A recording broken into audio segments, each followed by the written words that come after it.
ಹಿರಿಯರು ಎಲ್ಲರಿಗೂ ನನ್ನ ಅವರ ಪಾದಕ್ಕೆ ನಮಸ್ಕಾರ ಮಾಡುತ್ತಾ, ಮತ್ತೆ ಮುಂದೆ ಕುಂತದ್ದು ಯಜಮಾನರು ಕೂಡ ನನ್ನ ತಂದೆ ಸಮ, ನನ್ನ ಅಜ್ಜನ ಸಮದಾರ, ಅವ್ರ ಪಾದಕ್ಕೂ ನಾನು ನಮಸ್ಕಾರ ಮಾಡುತ್ತಾ, ಈಗ ಭಾಗೀರಥ ಸ್ವಾಮೀಜಿ ಅವರು ಜನ ಇಷ್ಟೇ ಬಂದಾರ ಇಷ್ಟೇ ಬಿಟ್ಟಾರ ಅಂತ ಅವ್ರಿಗೆ ಎಂದೂ ಬೇಜಾರಿಲ್ಲ. ಒಂದು ಮನೆ ಇದ್ರು ಕೂಡ ಈಗ ಬೇರೆ ಬೇರೆ ಸಮಾಜದಾಗ 5-6 ಮಂದಿ ಸ್ವಾಮೀಜಿ ಅವರು ಅದಾರ. ನಮ್ಮ ಭಾರತದಾಗ ಇವರೊಬ್ಬರೇ ಸ್ವಾಮೀಜಿ ಅವರು ಬೇರೆ ಬೇರೆ ರಾಜ್ಯಕ್ಕೆ ಹೋಗ್ತಿದಾರ. ನಾವು ಉಪ್ಪು ಕೊಟ್ಟಾರ, ನಾವು ನೀರು ಕೊಟ್ಟಾರ, ನಾವು ನಮಗ್ ಬಲ ಇಲ್ಲ, ಅಷ್ಟೇನೋ ಗೊತ್ತಾಗ್ತಾ ಇಲ್ಲ. ಹಿಂದೇನೋ ನಮ್ಮ ಸ್ವಾಮೀಜಿ ಅವ್ರ ಶಾಪ ಇತ್ತೋ ಏನಿತ್ತೋ ಗೊತ್ತಿಲ್ಲ. ಇವತ್ತು ಇವ್ರ ಚಕ್ರ ಖಾಲಿ ಕಟ್ಕೊಂಡು ಉಪ್ಪಾರ ಜನಗಕ್ಕೆ ನಾವು ದುಡಿಬೇಕಂತ ಕಂಕಣ ಬದ್ಧ ಪ್ರತಿ ಒಂದು ತಿರುಗಾಡ್ತಾರ.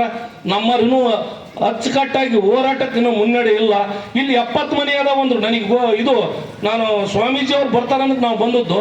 ದಯವಿಟ್ಟು 72-150 ಜನ ನಮ್ಮರ ಹಾಕಿದ್ರು ಉಪ್ಪಾರ ಕುಲ ಬಾಂಧವರು. ಇವತ್ತು ಅನ್ನ ನೀರು ಇಲ್ಲದ್ರೆ ಏನು ಮಾಡೋಕ್ಕಾಗಲ್ಲ. ಉಪ್ಪು ನೀರು ಕೊಟ್ಟಾರ ನಾವು, ನಮಗೆ ಇಲ್ಲ ಅಂದ್ರೆ ಏನಿದೆ ಅರ್ಥ ಅನ್ನೋದು ನನಗೆ ಗೊತ್ತಾಗ್ಲಿಲ್ಲ. ಇಲ್ಲಿ ಬಂದ ಬಳಿಕ ಗೊತ್ತಾಯ್ತು. ದಯವಿಟ್ಟು ಸ್ವಾಮೀಜಿ ಅವರು ಮುಂದಿನ ದಿನದಾಗ ಮೊನ್ನೆ ಕೇಳಿದ್ರು, ಯಾವಾಗ ಬಂದ್ರು ಭಾರಿ ಜೋರ್ ಇರ್ತಿತ್ತು, ಯಾಕೆ ಇದಾಯ್ತಲ್ಲಪ್ಪ ಅಂದ್ರು. ಇಲ್ಲ ಸ್ವಾಮೀಜಿ ಏನೋ ವ್ಯತ್ಯಾಸ ಆಗೈತೆ, ನಮ್ಮ ಉಪ್ಪಾರ ಇದೆ, ಇದು ಮುಂದಿನ ದಿನದಾಗ ಸರಿ ಹೋಗ್ತೈತಿ, ಸರಿಯಾಗಿ ನಾವೆಲ್ಲರೂ ಮಾಡ್ಬೇಕಂತ ಹೇಳಿ ಪ್ರತಿಯೊಂದು ನಮ್ಮ ಸ್ವಾಮೀಜಿ ಅವರು ಯಾರೇ ಒಬ್ಬ ನಮ್ಮನಿಗೆ ಅಧಿಕಾರ ಸಿಗ್ತೈತಿ ಅಂದ್ರ ಬೆಂಗಳೂರಲ್ಲ ಡಿಲ್ಲಿವರೆಗೆ ಹೋಗಿ ಹೋರಾಟ ಮಾಡ್ತಾರ. ಇವು ಏಕೈಕ ಸ್ವಾಮೀಜಿ ಅವರು ನಾನು ನೋಡಿದ್ದೀನಿ, ನಾನು ಹತ್ರದಿಂದ ನೋಡಿದ್ದೀನಿ. ಅದಕ್ಕೆ ಮುಂದಿನ ದಿನದಾಗ ಇವತ್ತು ಸಿರಿಸ್ತಳ್ಳಿಯಲ್ಲಿ ನಾನು ಹೇಳಿದೆ ನಮ್ಮ ಸ್ವಾಮೀಜಿ ಅವ್ರಿಗೆ ನಾವು ಅರ್ಧಂಬರ್ಧ ಕಲ್ತ್ಕೊಂಡ ಇವನು ಉಪ್ಪಾರ್ದ ಇವರು ಕಲ್ಪಿತವಾಗಿ ಹೇಳಿದ್ರು. ನಮ್ಮ ಕುಲಶಾಸ್ತ್ರ ಅಧ್ಯಯನ ಇದು. ನಾನು ಸಿರಿಸ್ತಳ್ಳಿಗೆ ಹೇಳ್ತಿದ್ದೆ, ಸರ್ವ ಜನಾಂಗನ ಇದೆ ಇಲ್ಲಿ, ತುಂಬಿದು ಕೊಡ ಇದ್ದಂಗೈತಿ ಸಿರಿಸ್ತಳ್ಳಿ ಅಂತ ನಾನು ಅವತ್ತು ಹೇಳಿದ್ದೆ. ಯಾವಾಗ ಭಾಳ 20-25-30 ವರ್ಷದ ನೋಡ್ಕೊಂತ ಬಂದಿದ್ದೀನಿ. ಜಾತಿ ಭೇದ ಇಲ್ಲ, ಆ ಭೇದ ಇಲ್ಲ, ಎಲ್ಲರೂ ಒಂದೇ ಅಣ್ಣ ತಮ್ಮ ಇದ್ದಂಗ. ನಮ್ಮ ಅಡವಳ್ಳಿ ಪಂಚಾಯತ್ ಒಮ್ಮಳಗಟ್ಟಿ ಐತಿ, ಮುಸ್ಲಿಮರು ಪ್ರತಿ ಒಂದು ಐತಿ, ಅದೇ ತರನ ಇದು ಇಲ್ಲಿ ಐತಿ ಅಂತ ನಾನು ಭಾವಿಸ್ತಿದ್ದೇನೆ. ಮುಂದಿನ ಸ್ವಾಮೀಜಿ ಅವರೇ ಯಾವತ್ತೂ ಕರೆದ್ರು ಒಂದು ಮನೆ ಇದ್ರು ಹೋಗಿದಾರ. ಉಪ್ಪಾರ ಮನೇಲಿ 70 ಮನೆ ಅದ ಅಂತ ಬಂದಿಲ್ಲ, ಒಂದು ಮನೆ ಅಂತ ಬಂದಿದಾರ. ಮುಂದಿನ ದಿನದಾಗ ಪ್ರತಿಯೊಂದು ನಮ್ಮ ತಾಲೂಕು ಆಗ್ಬೋದು, ಜಿಲ್ಲಾ ಆಗ್ಬೋದು, ನಮ್ಮ ಸ್ವಾಮೀಜಿಯವ್ರ ಮುಖಾಂತರನ ಮಾಡ್ಬೇಕಂತ ನಮಗೆ ಐತೆ. ಇದು ಬಂದಿದ್ದು ಪುತ್ಥಳಿ ನೋಡಿ ಗೊತ್ತಾಯ್ತು. 70 ಮನೆ ಮತ್ತಿದ್ದ ಕಾಲದ ಮನುಷ್ಯ, ನಾನು ಒಪ್ಕೊಂತೀನಿ, ನೀನು ಮಾಡಿದ್ದು ವೆರಿ ಗುಡ್. ಕಾಲಿದ್ದಾರು ಕೂಡ ಇಷ್ಟ ಮನೆ ಹೋರಾಟ ಮಾಡೋಕ್ಕಾಗಿಲ್ಲ, ನಿನಗೆ ಧನ್ಯವಾದಪ್ಪ ಅಂದೆ. ನಾವು ಕಾಲಿದ್ದಾರೆ ಸೋಮಾರಿಗಳಾಗ್ಯಾವಿ, ನೀನು ಕಾಲಲ್ದಾದ್ರೂ ನೀನು ಧನ್ಯವಾದಗಳು ಅಂತ ನಾನು ಫಸ್ಟನೇ ಹೇಳಿದೆ ಇವರಿಗೆ. ಮುಂದಿನ ದಿನದಾಗ ಪ್ರತಿಯೊಂದು ಎಲ್ಲ ಜನಾಂಗದಲ್ಲಿ ಸೇರ್ಕೊಂಡು ಈಗ ಹಿರಿಯ ಮುಖಂಡರು ಅದಾರ, ಮರಿಯಪ್ಪರು ಅದಾರ, ನಮ್ಮ ಸಮಾಜನು ಜೊತೆಗೆ ತಗೊಂಡು ಹೋಗ್ತಾರ. ಇಲ್ಲಿ ಕುರುಬ ಸಮಾಜನ ಮರಿಯಣ್ಣ ಅಣ್ಣರು ಅದಾರ, ಬಸಣ್ಣರು, ಅವರು ನಮಗೆ ಮಾರ್ಗದರ್ಶಕರು. ಇಲ್ಲಿಗೆ ನನಗೇನು ಬಹಳ ದಿನದ ಮಾರ್ಗದರ್ಶಕರು. ಮುಂದೆ ನಮ್ಮ ತಾಯಿಂದರು ಹೇಳಿದ್ರು, ಮಂಜಕ್ಕರು ಕುಲಶಾಸ್ತ್ರ ಅಧ್ಯಯನ ಅಂತಂದು, ಅದು ನಮ್ಗೆ ತಗನ ಪಾಯಿಂಟ್. ಎಲ್ಲ ಮಕ್ಕಳನ್ನು ಶಾಲೆ ಕಳಿಸ್ರಿ, ಎಲ್ಲ ಸಮಾಜದ ಜೊತೆಗೆ ಅಣ್ಣ ತಮ್ಮ ಅಕ್ಕ ತಂಗಿಯಾಗಿ ಬೆರೀರಿ. ಮುಂದಿನ ದಿನದಾಗ ಉನ್ನತ ಬಹುಶಃ ಮುಂದಕ್ಕೆ ಹೋಗ್ಲಿ ಅಂತ ಹೇಳಿ ಈಗ ರಾಜಕೀಯ ಮಾತಾಡೋದಲ್ಲ. ನಮ್ಮ ಸ್ವಾಮೀಜಿ ಅವ್ರು ಬಂದು ಇಲ್ಲಿ ಉದ್ಘಾಟನೆ ಮಾಡ್ಯಾರಂದ್ರ ನಮ್ಗೆ ಹೆಮ್ಮೆ ಅನಿಸ್ತೈತಿ. ಯಾಕಂದ್ರೆ ಇಂಥ 70 ಮನೆ ಇದ್ದ ಮಾಡ್ಯಾರ. ಇನ್ನು ತಾಲೂಕಿನಾಗ 150-200 ಮನೆ ಬರೀ ಒಂದೊಂದು ಗ್ರಾಮ ಅದಾವು, ಅಲ್ಲಿನೂ ಮಾಡೋಕ್ಕಾಗಿಲ್ಲ. ಇಲ್ಲಿ ಶ್ರಮ ಪಟ್ಟು ಏನೋ ಮಾಡಿದಾರ. ಊರಾಗ ದಿವಸ ಇದ್ದಾಗ ಸ್ವಾಮೀಜಿ ಅವ್ರು ಬಂದಾಗ ಬರ್ಬೇಕಾಗಿತ್ತು. ಯಾಕಂದ್ರೆ ಅವ್ರು ಏನೇ ಆಗಿರ್ಲಿ ನಮ್ಮ ಸಮಾಜದವರು ನಾನೇ ಕರಿಬೇಕು ನೀನೇ ಕರಿಬೇಕು ಅನ್ನೋದಲ್ಲ. ಯಾಕಂದ್ರೆ ಸಮಾಜದ ಕಾರ್ಯಕ್ರಮ. ಈಗ ನಾನು ವೈಯಕ್ತಿಕ ನನ್ನ ಮದುವೆ ಕರೀಲಿಲ್ಲಪ್ಪ ಅಂದ್ರೆ ಅವ್ರು ಸಿಟ್ಟಾಗಲಿ. ಇದು ಸಮಾಜದ ಕಾರ್ಯಕ್ರಮಕ್ಕೆ ಏನೇ ಇದ್ರು ಬಂದು ನಿಂತ್ಕೊಂಡು ಮಾಡ್ಬೇಕಂತ ಹೇಳಿ ಮುಂದಿನ ಆಗ್ಬಾರ್ದು. ನಮ್ಮ ಸಿರಿಸ್ತಳ್ಳಿ ಗ್ರಾಮ ಅಂದ್ರೆ ನನಗೆ ಎಲ್ಲ ಕುಲ ಬಾಂಧವರು, ಅಣ್ಣ ತಮ್ಮ ಅಕ್ಕ ತಂಗಿ ಎಲ್ಲರೂ ಜೊತೆಗೂಡಿ ನಗುತ್ತಾ ಮುಂದಿನ ಇಂಥವು 100 ಕಾರ್ಯಕ್ರಮ ಆಗಲಿ ಅಂತ ಹೇಳಿ ಈ 4 ಮಾತು ನಾನು ಮುಗಿಸಿದ್ದೀನಿ. ತಲೆ ಬರುತ್ತೆ ಅಂತಕ್ಕಂಥದ್ದು.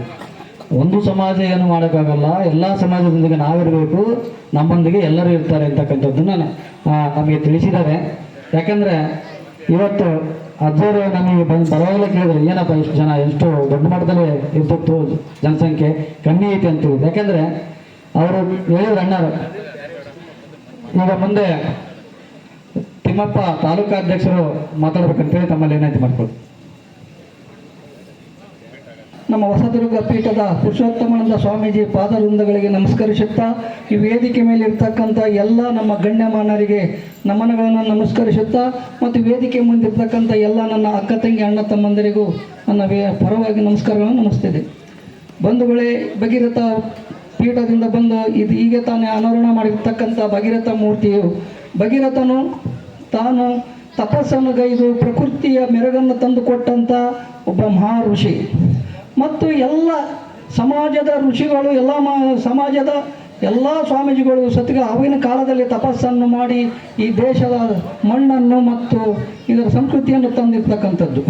ಮತ್ತು ಇಲ್ಲಿ ಸಮಾಜದಲ್ಲಿ ಅವಾಗಿನ ಕಾಲದಲ್ಲಿರ್ತಕ್ಕಂಥ ಋಷಿ ಮುನಿಗಳು ತಪಸ್ಸು ಮಾಡಿ ತಮ್ಮ ಸಮಾಜದ ಮತ್ತು ರಾಜ್ಯದ ಅಭಿವೃದ್ಧಿ ಭೂಮಿಗೆ ಮಾಡಿದ್ರು. ಈಗಿನ ಕಲಿಯುಗದಲ್ಲಿ ದಯವಿಟ್ಟು ಎಲ್ಲರೂ ಸಮಾಜದರು ಕೂಡ ಹೊಂದಾಣಿಕೆ ಮಾಡಿಕೊಂಡು ಈಗಿನ ಕಲಿಯುಗದಲ್ಲಿ ನಾವು ನಮ್ಮ ಸಮಾಜದರು ಎಲ್ಲ ಸರ್ಕಾರಗಳ ವಿರುದ್ಧ ತಪಸ್ಸು ಮಾಡಬೇಕು. ತಪಸ್ಸು ಅಂದರೆ ಏನು? ಸಂಘಟನೆ ಅಂದರೆ ಹೋರಾಟ ಅಂದರೆ ನಮ್ಮ ಹಕ್ಕುಗಳನ್ನು ನಾವು ಪಡಿಬೇಕು. ಮುಂದಿನ ದಿನಗಳಲ್ಲಿ ನಮ್ಮ ಮಕ್ಕಳಿಗೆ ವಿದ್ಯೆಯನ್ನು ಕಲಿಸಬೇಕು. ವಿದ್ಯೆಯನ್ನು ಕಲಿಸಿ ನಾವು ಈ ಸಮಾಜದಲ್ಲಿ ಹೇಗೆ ಬಾಳಬೇಕು, ಹೇಗಿರಬೇಕನ್ನೋದನ್ನು ತಾಯಂದಿರು ಮತ್ತು ತಂದೆಂದಿರು ಹೇಳಿಕೊಡಬೇಕು.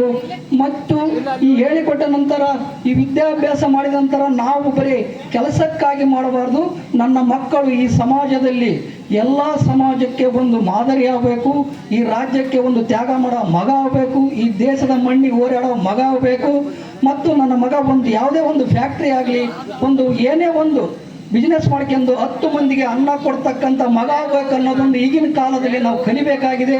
ಅದಕ್ಕೋಸ್ಕರ ದಯವಿಟ್ಟು ಎಲ್ಲರೂ ಮಕ್ಕಳನ್ನು ಶಿಕ್ಷಣವಂತರನ್ನಾಗಿ ಮಾಡಿ ಸ್ವಾರ್ಥಿಗಳಾಗಿ ಮಾಡಬೇಡಿರಿ. ಈ ದೇಶದ, ಈ ರಾಜ್ಯದ ಈ ಗಾಳಿ ಉಳಿಸ್ಬೇಕಾಗಿದೆ, ಈ ನೆಲವನ್ನು ಉಳಿಸ್ಬೇಕಾಗಿದೆ.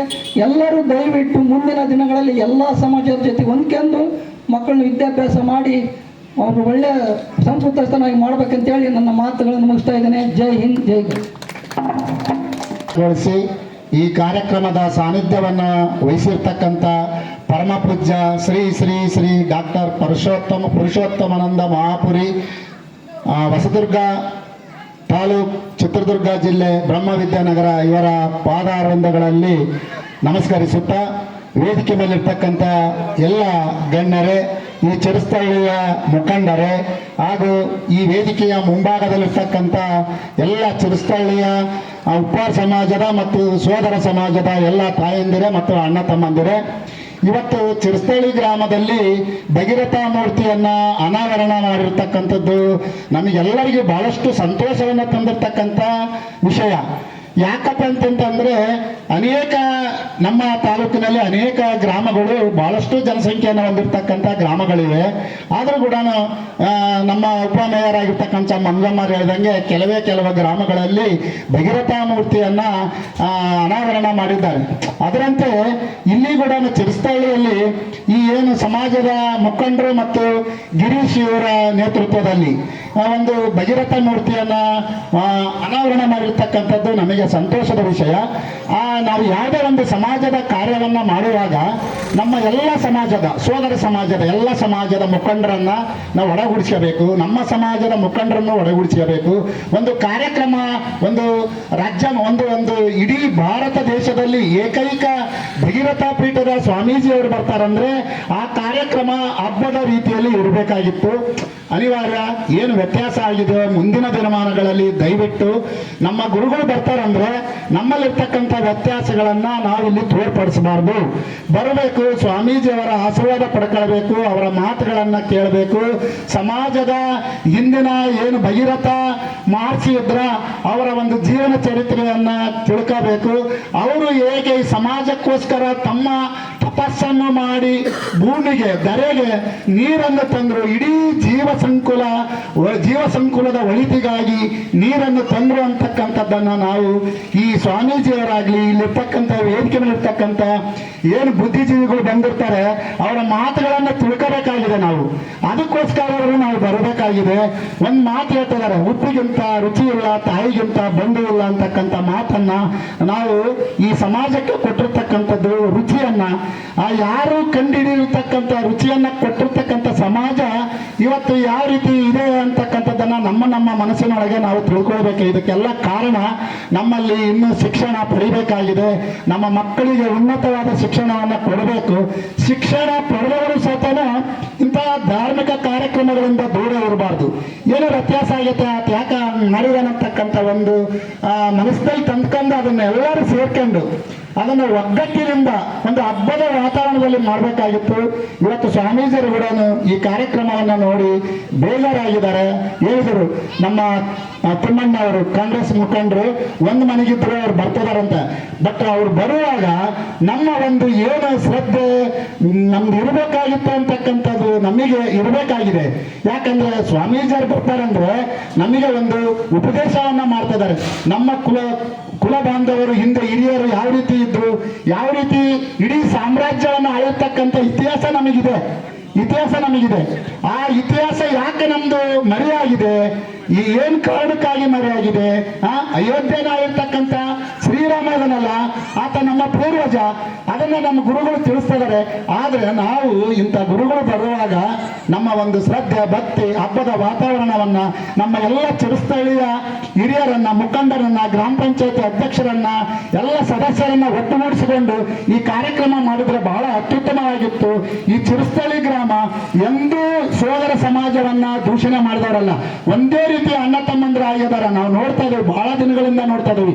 ಅಂತ ಊರಲ್ಲಿ ಇವತ್ತಿಂತ ಕಾರ್ಯಕ್ರಮ ನಡೀತೈತೆ ಅಂತಂದ್ರೆ ನೀವು ಎಲ್ಲರನ್ನೂ ಬರಮಾಡಿಕೊಳ್ಬೇಕಾಗಿತ್ತ ಅಂತಕ್ಕಂಥದ್ದು ನನ್ನ ಒಂದು ಕಿವಿ ಮಾತು. ಮುಂದಿನ ದಿನಮಾನಗಳಲ್ಲಿ ದಯವಿಟ್ಟು ಇಲ್ಲೇನು ಯುವಕರದಿರಾ, ಯಜಮಾನರದಿರಾ, ಏನು ಹಿಂದೆ ಏನು ಸಮಾಜವನ್ನ ಮುನ್ನಡೆಸಿರ, ಅವರೆಲ್ಲರೂ ಸೇರ್ಕೊಂಡು ದಯವಿಟ್ಟು ಈ ಕಿವಿ ಮಾತು ಹೇಳ್ತಾನೆ, ಒಂದು ಇಂಥ ಕಾರ್ಯಕ್ರಮಕ್ಕೆ ನಿಮ್ಮ ಎಲ್ಲದ ತಾರತಮ್ಯಗಳನ್ನ ಬಿಟ್ಟು ಒಗ್ಗಟ್ಟಾಗಿ ನೀವು ಇಂಥ ಕಾರ್ಯಕ್ರಮಗಳಿಗೆ ಮುಂದಾಗ್ರಿ. ಸ್ವಾಮೀಜಿ ಬಂದಾಗ ಅವರ ಆಶೀರ್ವಾದ ಪಡ್ಕೊಳ್ರಿ. ಅವ್ರ ಆಶೀರ್ವಾದ ನಮ್ಮ ಮೇಲೆ ಇದ್ರೆ ನಾವೇನೆಲ್ಲ ಪಡ್ಕೊಳ್ಬಹುದು ಅಂತಕ್ಕಂಥದ್ದನ್ನ ನಾನು ಈ ಮೂಲಕ ನಿಮಗೆ ಹೇಳಕ್ ಇಷ್ಟಪಡ್ತಾ ಇದ್ದೀನಿ. ಏನೇ ಕಷ್ಟ ಇರಲಿ, ನಾವು ಕೂಲಿ ಮಾಡ್ಲಿ, ಇನ್ನು ಏನೋ ರೈತಾಪಿ ಕೆಲಸ ಮಾಡ್ಲಿ, ಏನೋ ಬೇರೆ ಯಾವುದೋ ಬಿಸ್ನೆಸ್ ಮಾಡ್ಲಿ, ನಮ್ಮ ಮಕ್ಕಳನ್ನ ಓದಿಸುವುದನ್ನ, ನಾವು ವಿದ್ಯೆ ಕಲಿಸುವುದನ್ನ ಮರಿಬಾಡ್ರಿ ಅಂತಕ್ಕಂಥ ಮಾತನ್ನ ನಿಮಗೆ ನಾನು ಈ ಮೂಲಕ ಹೇಳಕ್ ಇಷ್ಟಪಡ್ತಾ ಇದ್ದೀನಿ. ಯಾಕಂತಂದ್ರೆ ಇವತ್ತು ನಾವು ಮಕ್ಕಳಿಗೆ ಆಸ್ತಿ ಮಾಡ್ತೀವಿ, ಮನೆ ಕಟ್ತೀವಿ, ದುಡ್ಡು ಇಡ್ತೀವಿ, ಬಂಗಾರ ಇಡ್ತೀವಿ, ಅದು ಯಾವುದು ನಮ್ಮಿಂದ ಬರೋದಿಲ್ಲ. ಮಕ್ಕಳಿಗೆ ಅದು ಇರೋದಿಲ್ಲ. ನಾವು ಯಾವ ಮಕ್ಕಳಿಗೆ ಆಸ್ತಿ ಮಾಡ್ತೀವೋ ಆ ಆಸ್ತಿಗೋಸ್ಕರ ಗಂಡ, ಹೆಂಡತಿ, ಮಕ್ಕಳು, ಸೋದರರು ಎಲ್ಲರೂ ಜಗಳ ಆಡ್ತಾರೆ. ಆದ್ರೆ ಅದನ್ನ ಆಸ್ತಿಯನ್ನ ಕದಿಲಿಕ್ಕೆ ಪ್ರಯತ್ನ ಮಾಡ್ತಾರ. ಕದಿಯಲಾಗದ ವಸ್ತು ಯಾವ್ದಾದ್ರೂ ಒಂದಿದ್ರೆ ವಿದ್ಯೆ ಮಾತ್ರ. ಅದನ್ನ ನಮ್ಮ ಮಕ್ಕಳಿಗೆ ದಾರಿ ಎರೆದ್ರೆ ಅವರು ಮುಂದಿನ ಜೀವಮಾನದಲ್ಲಿ ತಮ್ಮ ಮಕ್ಕಳಿಗೆ ಕೂಡ ವಿದ್ಯೆ ಅರಿಯುವಂತ ಕೆಲಸವನ್ನ ಮಾಡ್ತಾ ಇದಾರೆ. ಇವತ್ತು ಕದಿಯಲಾಗದ ವಸ್ತು ಯಾವ್ದಾದ್ರೂ ಇದ್ರೆ ಅದು ವಿದ್ಯೆ ಮಾತ್ರ ಅಂತಕ್ಕಂಥದ್ದನ್ನ ನಾವು ಯಾರು ಮರಿಬಾರ್ದು. ಮುಂದಿನ ದಿನಮಾನಗಳಲ್ಲಿ ಈ ರೀತಿ ಕೆಲ ಕಾರ್ಯಕ್ರಮಗಳನ್ನು ಮಾಡಿದಾಗ ಸ್ವಾಮೀಜಿಯವರಿಗೆ ಕರೆಸುವಂತ ಒಂದು ಇನ್ನೊಂದು ಪ್ರಯತ್ನ ಮಾಡ್ರಿ. ಎಲ್ಲರೂ ಒಟ್ಟಾಗಿ ಇಲ್ಲಿ ವೇದಿಕೆ ಮೇಲೆ ಹಿರಿಯರಾದರೆ ನಾವೊಂದು 25 ವರ್ಷದಿಂದ ಈ ಊರಿಗೆ ಬಂದಿದ್ದೀವಿ. ಮೀಟಿಂಗ್ ಮಾಡಿದಾಗ ಅವರೆಲ್ಲ ಬಹಳಷ್ಟು ನೇತೃತ್ವ ವಹಿಸ್ಕೊಂಡು ಒಳ್ಳೆ ಕಾರ್ಯಕ್ರಮ ಮಾಡಿದ್ದಾರೆ. ಆದ್ರೆ ಗಿರಿಸಿನ ಈ ಕಾರ್ಯಕ್ರಮನ ಮಾಡಿಲ್ಲ ಅಂತಲ್ಲ, ಎಲ್ಲರನ್ನೂ ಸೇರಿಸಬೇಕಾಗಿತ್ತು. ಅದೇನು ವ್ಯತ್ಯಾಸ ಆಗಿತ್ತು ಈ ಮುಂದಿನ ದಿನಮಾನಗಳಲ್ಲಿ. ಇನ್ನೊಂದ್ಸರಿ ಹಿರಿಯ ಗುರುಗಳನ್ನ ಕರೆಸಿ, ಎಲ್ಲ ಸಮಾಜದವರನ್ನ ಕರೆಸಿ, ಎಲ್ಲ ಗ್ರಾಮ ಪಂಚಾಯತಿ ಮೆಂಬರ್ಗಳನ್ನ ಕರೆಸಿ ಹಬ್ಬದ ರೀತಿಯಲ್ಲಿ ಕಾರ್ಯಕ್ರಮ ಇನ್ನು ಮುಂದಿನ ದಿನಮಾನಗಳಲ್ಲಿ ನಡೀಲಿ ಅಂತಕ್ಕಂಥ ಕಿವಿ ಮಾತನ್ನ ಹೇಳೋದ್ರ ಮೂಲಕ ನಿಮ್ಗೆಲ್ಲರಿಗೂ ವಂದಿಸಿ 2 ಮಾತನ್ನ ಮಾತಾಡಲಿಕ್ಕೆ ಅವಕಾಶ ಮಾಡಿಕೊಟ್ಟಿರ್ತಕ್ಕಂಥ ಪರಮ ಪೂಜ್ಯ ಗುರುಗಳಿಗೆ ನಮಸ್ಕರಿಸಿ ನಾನು 2 ಮಾತು ಮುಗಿಸ್ತಾನೆ. ಧನ್ಯವಾದಗಳು.